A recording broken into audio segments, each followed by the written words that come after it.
The UN Secretary-General's forthcoming visit to the BRICS meeting has sparked interest among diplomats, economists, and political analysts worldwide. On October 4, 2024, it was announced that the next BRICS Summit would occur in Kazan, Russia, from October 22nd to 24th. What's making headlines is the announcement that UN Secretary-General Antonio Guterres will be present.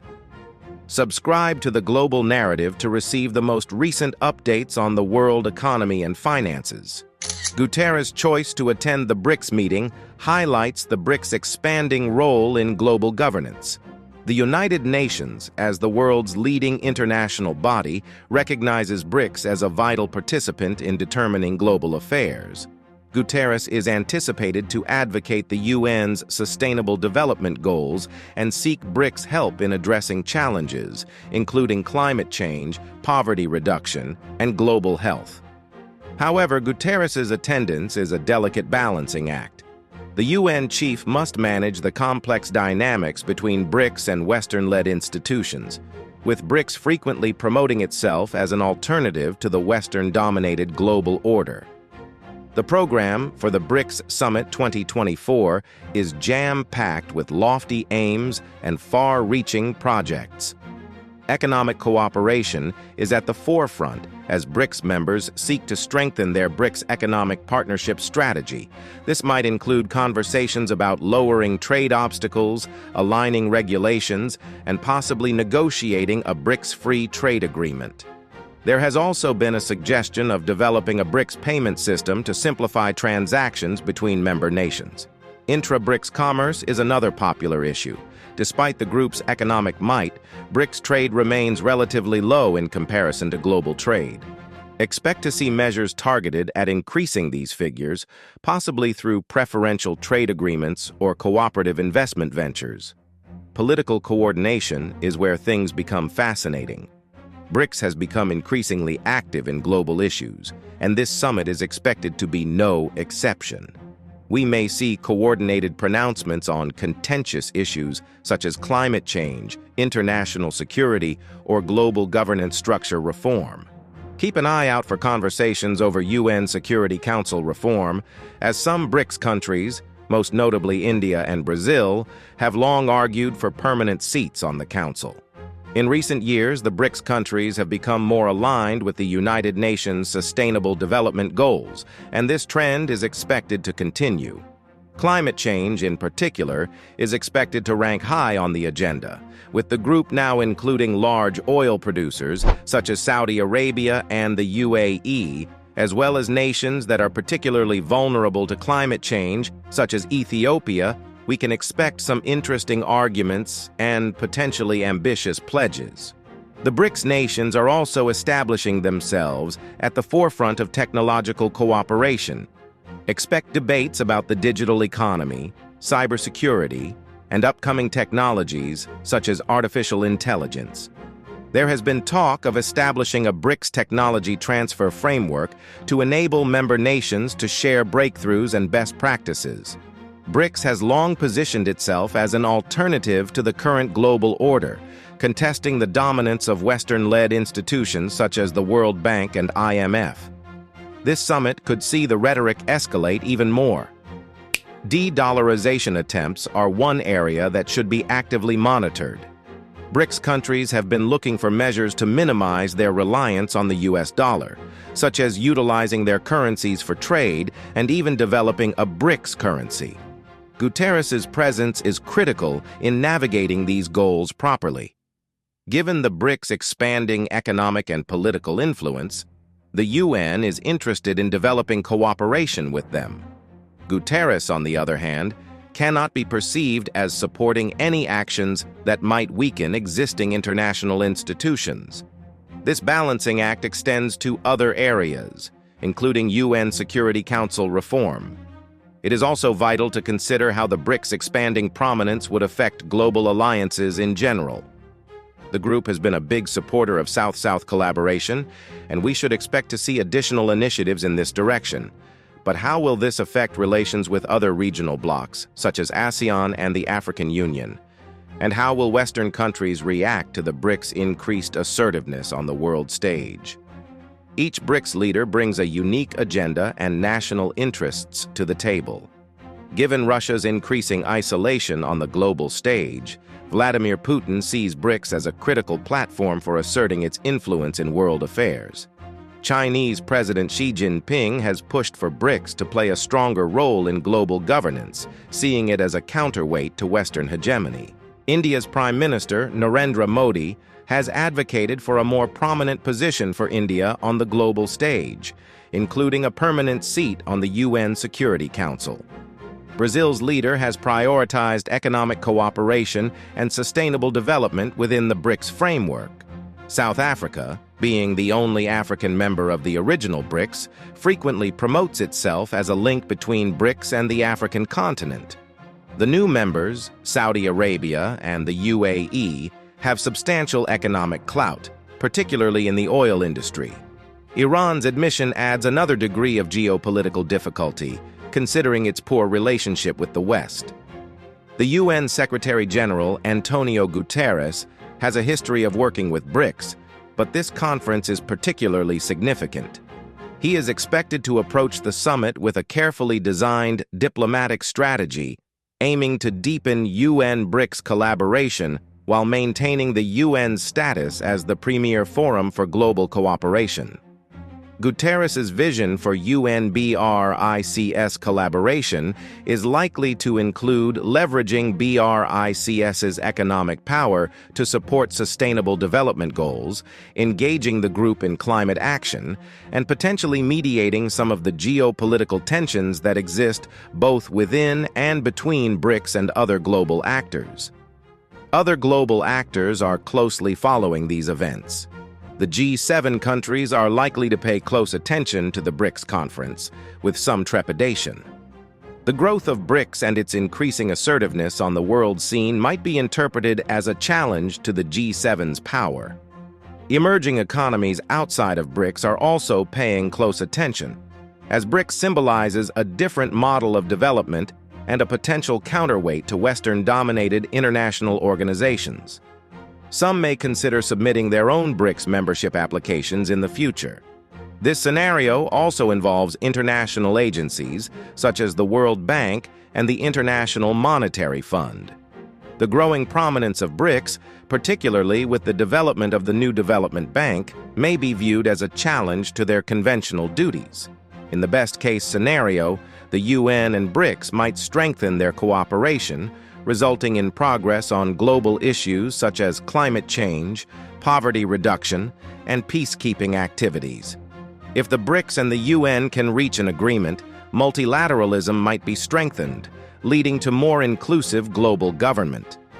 Consider a joint UN-BRICS program on sustainable infrastructure development in the Global South, or a collaborative effort to address global health concerns based on lessons acquired from the COVID-19 pandemic. However, there are important problems and concerns to address. Geopolitical disputes within the BRICS may complicate issues, as the group contains countries with sometimes opposing interests and rivalries. Guterres must also strike a delicate balance.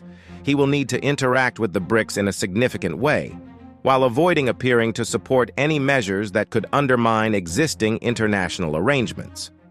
We also must address potential issues with current international systems. If BRICS pushes too hard for alternatives to current global financial systems, it may cause further fragmentation of the international order, making it more difficult to handle global concerns. This conference has enormous economic ramifications, as does the BRICS's expanding power. We could see a shift in global trade and investment patterns as BRICS countries trade more among themselves and with other emerging economies, thereby lessening their reliance on conventional Western markets. This could result in new trade routes forming or old ones being more visible. The Chinese-led Belt and Road Initiative could benefit from more BRICS cooperation, and we may see more cooperative investment initiatives amongst BRICS countries, notably in infrastructure and technology. The BRICS' potential influence on future economic policies is intriguing. There has been talk of developing new financial structures to challenge the dominance of institutions such as the World Bank and the IMF. The new development bank is now running, but could other BRICS-led financial organizations emerge soon? BRICS countries have also looked into measures to lessen their reliance on the US dollar for international trade. While a full-fledged BRICS currency is unlikely, we may see an increase in the use of local currencies in BRICS-related trade. This could, over time, jeopardize the dollar's standing as the world's main reserve currency. Of course, these advancements are not without peril. Any big upheaval in the global economic order could cause instability, at least in the short term, and it's always unclear how Western economies would respond to these challenges to their historic supremacy. Looking ahead, greater expansion of BRICS appears expected. The organization has already grown from 5 to 11, with Indonesia, Turkey, and Mexico suggested as potential future members. BRICS's goals and vision are also likely to evolve. We might see the organization take on a more prominent role in global governance, potentially pressing for reforms to existing international institutions or perhaps establishing new ones. BRICS could have a huge impact on shaping the multipolar world order. As the group's influence rises, it may expedite the transition from a US-dominated unipolar world to a more balanced global power structure. This could result in a more wide range of viewpoints being heard on a global scale, but it may also complicate international cooperation. There is potential for closer collaboration between the United Nations and the BRICS countries. We may see more institutions for cooperation between the UN and the BRICS, such as peacekeeping or sustainable development. There is also the possibility that BRICS will play a stronger role in UN decision-making processes, though this will most likely occur gradually. Peacekeeping and conflict resolution are two fascinating fields to follow. BRICS countries already make considerable contributions to UN peacekeeping missions, but could they play a more prominent role in mediating international conflicts? It's an interesting possibility. Another exciting prospect is the BRICS' capacity to drive global innovation.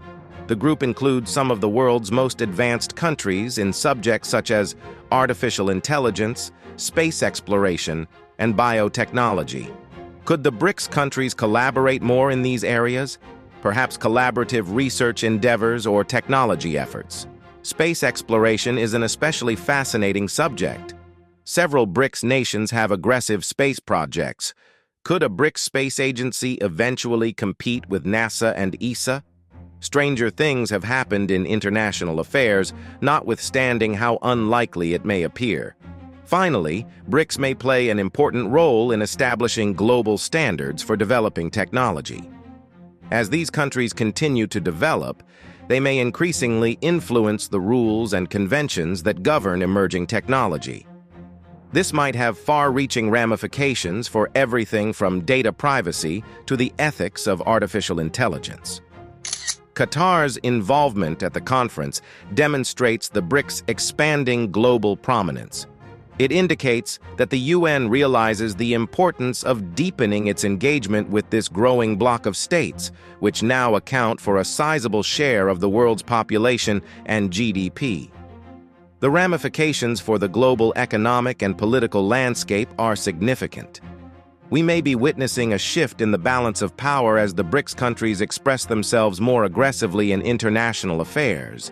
This could result in a more multipolar global order, with power and influence dispersed more fairly among regions and blocs. From an economic standpoint, the growth of the BRICS could hasten changes in global trade patterns and investment flows, perhaps challenging the US dollar's supremacy in international trade. The group's attempts to establish alternative financial institutions and procedures may impact the global financial landscape in the coming years. Politically, BRICS is establishing itself as an alternative to Western-dominated institutions and alliances. This does not always imply physical confrontation, but rather a society in which various centers of power coexist and struggle for influence. The international community will face the challenge of managing this shift in a way that fosters cooperation rather than confrontation. The growth of the BRICS to incorporate new members from various regions complicates international relations. It brings together a varied set of countries with often conflicting interests, while also opening up new avenues for South-South collaboration and conversation. For the UN, this meeting is both a chance and a challenge.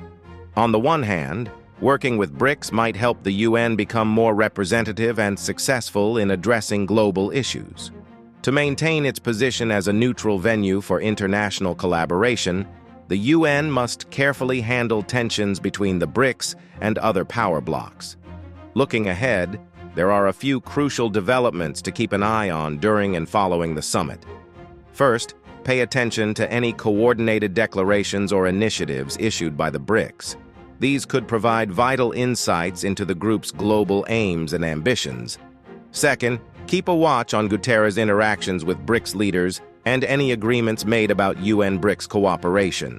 This could set the tone for future interactions between the UN and this powerful bloc. Third, keep an eye out for reactions from other global players, especially Western countries and organizations. How they respond to the summit's decisions could have a long-term impact on international relations. The long-term repercussions of this meeting, as well as BRICS's expanding prominence, could be far-reaching. We may witness changes in the structure of global government, movements in economic power, and novel approaches to solving global issues like as climate change and inequality. The future of multilateralism and international collaboration is at stake. Will the growth of BRICS result in a more fractured international order? Can it be used to build a more inclusive and effective system of global governance? The answer to this topic is likely to influence the path of international relations for decades to come. As we've seen throughout this research, the UN Secretary-General's involvement at the BRICS Summit is much more than just another diplomatic meeting. It reflects the shifting dynamics of global power and influence, as well as a glimpse into what the future of international relations may entail. Whether you regard the growth of BRICS as a challenge or an opportunity is likely to be determined by your perspective. But one thing is certain: the global order is changing, and meetings like this summit are critical steps in that transition. Thank you for watching The World Narrative. See you in the future video.